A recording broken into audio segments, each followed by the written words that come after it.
and welcome to lecture 36 of the Coffee Break programming course, where we will continue to talk about the character sequences. So in the previous lecture we started talking about the character arrays, and we already introduced the term sequence, character sequence. And so in today's lecture we'll see what is actually a character sequence and how there are two types of character sequences, and we will talk about the low-level character sequences, and we will see the ending character in such low-level sequences, the role of the ending character, and then we will conclude this lecture by specifying constants, and we will see what does it mean actually. So talking about character sequences, we actually need to understand that there are two types of character sequences in the C++ language, so-called low-level sequences and high-level sequences. What does it actually mean?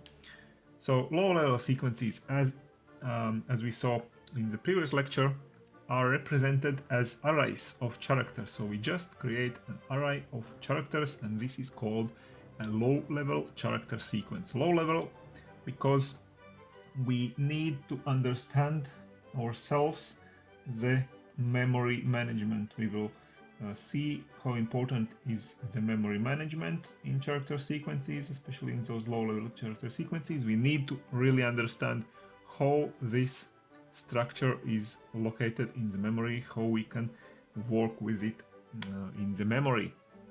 And then the name of such a data type character sequences will be this one, char with an asterisk. So we saw already such thing before, just not with the characters but with integers. So integer array, as we maybe remember, if we create an integer array, the data type of this variable would be int with this asterisk sign.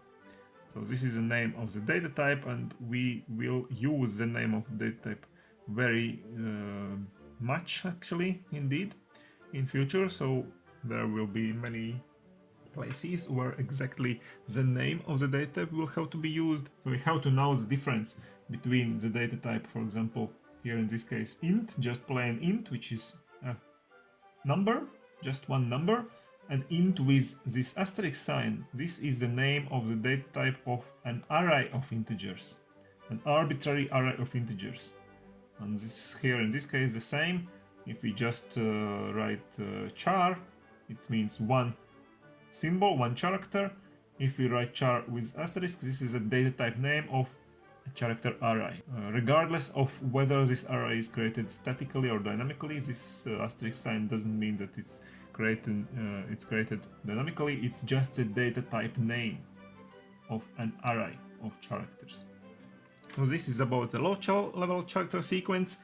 And if we now talk about high-level sequences, then there will be a separate data type completely, the data type called string. And this string data type is a high-level data type, meaning that memory management, this very important thing for us, is already implemented within the data type. So we won't be forced to understand the whole memory management thing if we use the data type string. This data type already implements all the stuff we need about the memory. So we will talk maybe about this data type string in future lectures, but today we will start by looking at the low-level character sequences. And if we now talk about low-level character sequences, remember that it is an array, just a plain array of characters. And of course there are two different ways how we can create an array. Either it's a static array, so we create it like that, this way, or it's a dynamic array. Then we create first of all the pointer to the array. This s in this case is a pointer to the array. So here we declare the pointer, and then we create the array in memory when we know the length of the array. For example, the same 20 could be the length of this array. But regardless of how the array is created, this is considered a low-level character sequence. And now there is actually a way how we can enter the whole sequence of the character with one command. This is a different manner of that how we did it last time when we built a for loop, like with every other type of arrays, and then we entered within the for loop. But here we can see that actually if it's a low-level character sequence, we can indeed enter the whole sequence at once, writing just like that with the cin command, cin s, whether or not s is a static array or dynamic array, it doesn't depend on that. Any character sequence, this low-level sequence can be entered like that. And what does it actually mean? It means that the user now enters all the sequence at once and presses enter just at the end of the sequence, and then all the characters entered by the user are put into this array, starting from the 0th position until the end of the input. And actually there's another way how we can use the input command, and this way is for the cases when we want also to introduce some different separators in our sequence. So if we write it like that, then for example there was this separating character space which we saw in the last lecture. We can't really enter this character in our sequence because this is a separator and it's considered to be the ending character of our sequence if we enter a space like that. But if we use the command like that, we write cin dot getLine, and then we provide the two things here in brackets. The first of those things is the array name, and the second is the maximum capacity of this array, which is the same as we have written here, or here when we declare that as actually the length of the array. So it means that this cin getLine command now takes from the user the input, whatever input user provides, also including all spaces and other separators, but no more than 20 symbols, of course. And then this whole user input is put into the S, the array S. And now the question can arise how to know the count of symbols entered. Because if we remember before, in the last lecture we entered the length of the array, or the length of the user input before, in the variable n, for example. But now, how do we know how many symbols the user has entered? Because the user just enters everything and presses enter at the end. So actually, the cin command does one very tricky thing. The cin command puts a special character at the end of the user input in our array, and this special character is this one.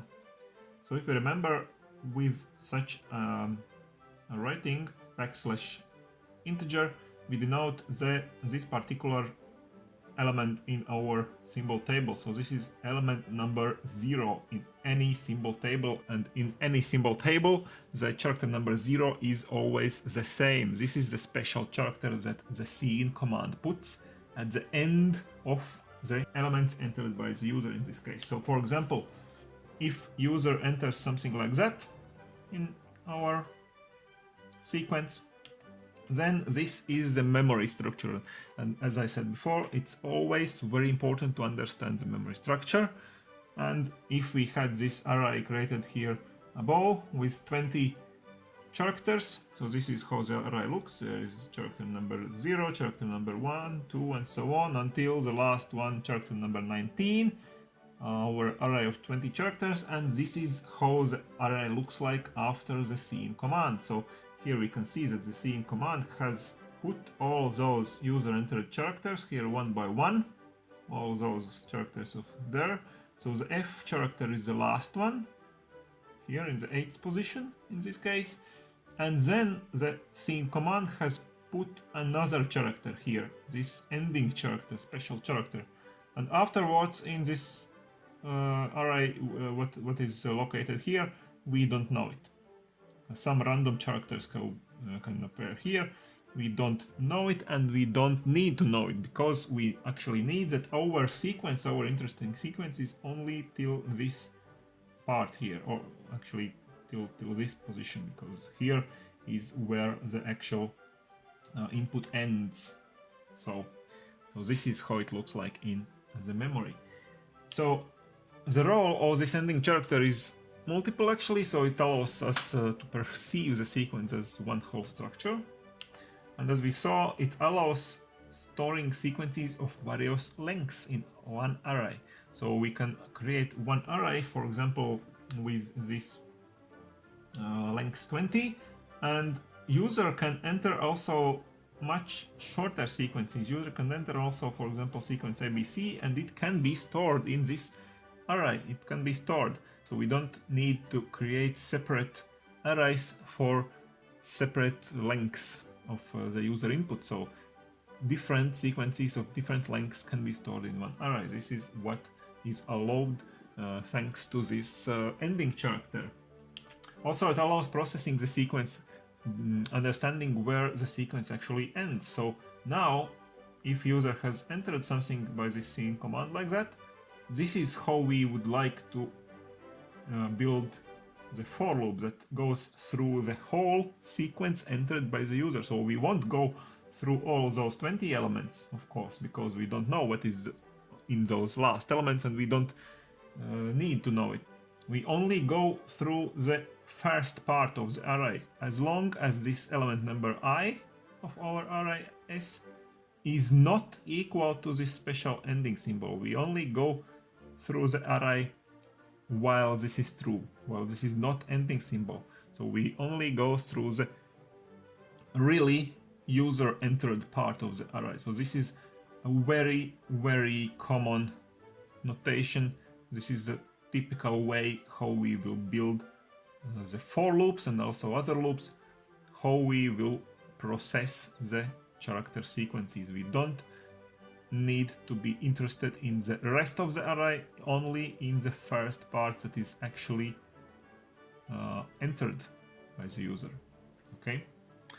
And also it allows using various predefined functions and commands for processing character sequences. So for example, the command cout that prints something out also takes into account the position of this special ending character, this character. So we can write also to print out the whole character sequence, we can write like that. We don't have to create a for loop and print out elements one by one. We can use the cout command, because cout command works in such a manner that it prints out all the elements from this array S, starting from the beginning, from the 0th element, first element, second element, and so on, until the cout command reaches this ending symbol, and then it stops printing out anything. So it doesn't print out all those elements that are located in the array afterwards. So this is actually what we need. We need to only print out the important part of our array where our important symbols are stored. So the ending character is very useful for such situations. Not only the cout command, but we will later see also other commands that take into account this ending symbol, and we will be able to use them very conveniently if the ending symbol is there. So now let's talk a bit about constants, because now we have those two data types, which we already saw in one of those previous slides. So the data type char, plain char, is just character data type, so meaning that the constants will be symbols, symbolic constants. And then we have this data type char with asterisks, or the character sequence. So these constants will be character sequenced. And now if we want to write some constants, so how do we write them? So first of all, if we have the data type char, so this is how we already have seen before. We use those apostrophes, and within apostrophes we can write one particular character, either specific character, concrete character A, or character, for example, 4, or we can write it like that. backslash and the position of the character we are interested in. So for example, this special ending character will be written as that, or backslash 65, for example, will be the 65th element in our particular table. For example, in ASCII table it would be big case letter A. Also, some special characters exist. Backslash n, as we have already seen before, is a new line character. Backslash is a very backslash character, for example, and so on. And also, it's possible to write integers, just plain integers, as symbolic constants. Also, for example, if you want to assign a constant to some character variable, we can assign some integers, because as we remember, the integers can be assigned to character variables and vice versa with respect to the symbol table.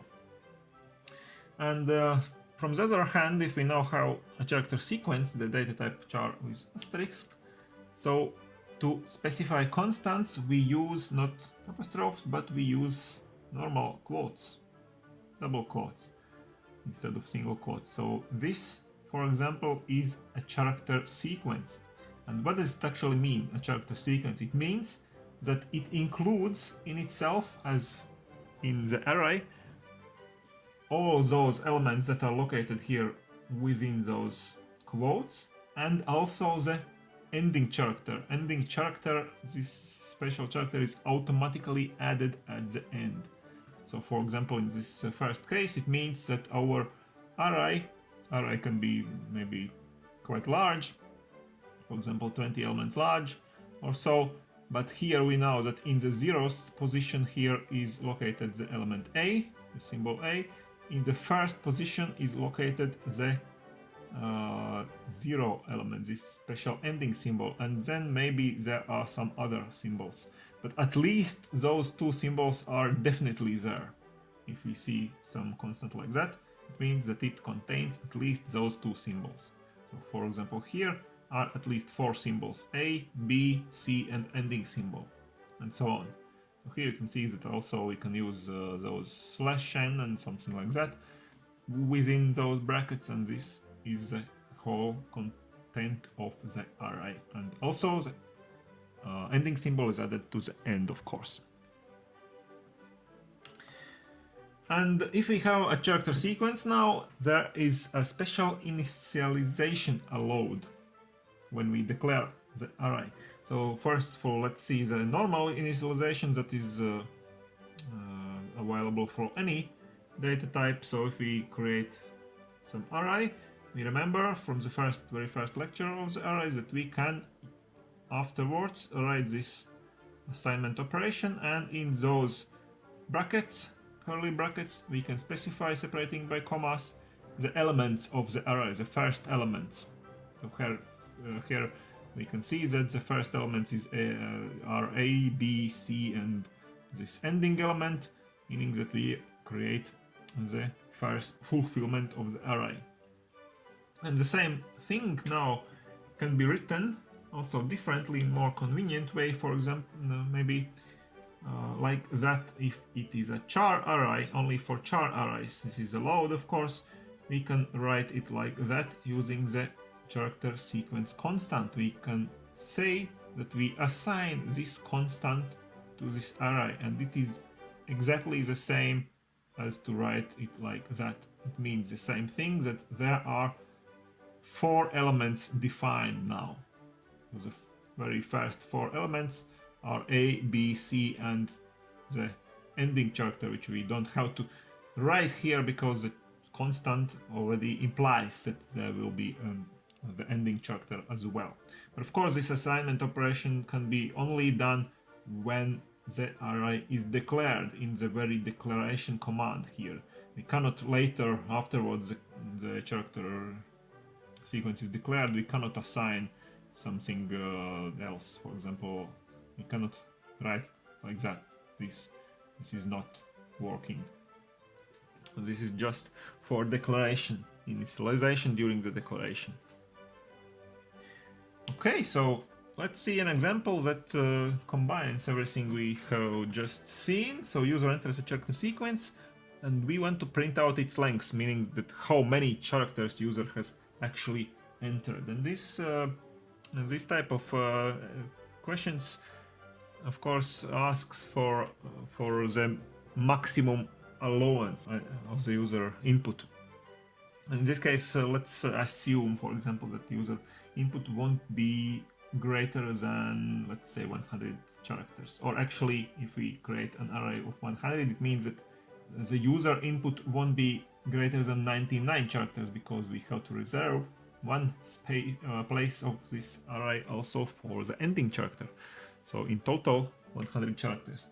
And now let's say we want to use the getLine command like that for the user input. So we provide the name of the array, we provide the maximum capacity of the array. This is how we do it when we use the getLine command.